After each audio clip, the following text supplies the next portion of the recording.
ကျွန်တော်နာမည်ညံရနိုင်ပါဒီ workshop ကတော့ pouring workshop ပေါ့ကျောင်းအ club နဲ့တိုင်ပင်ပြီးတော့လုပ်ဖြစ်တာလူတွေကအဲ့လို stress တွေများလာတယ် space တစ်ခုလိုနေရပါသူတို့ release လုပ်ဖို့အဲ့ချိန်မှာဒီ art therapy ဆိုတဲ့အရာက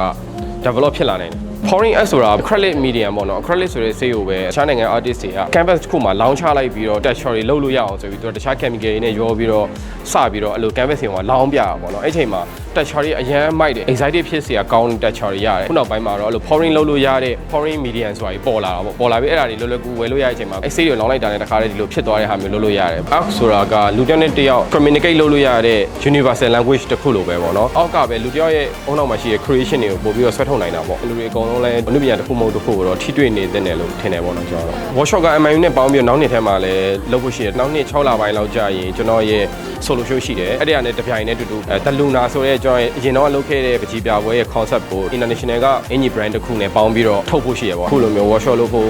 နေရာစီစဉ်ပေးတာရော workshop အတွက်အကုန်လုံးစသရထောက်ပံ့ပေးတာရော MIU ကျေးဇူးတင်ပါတယ်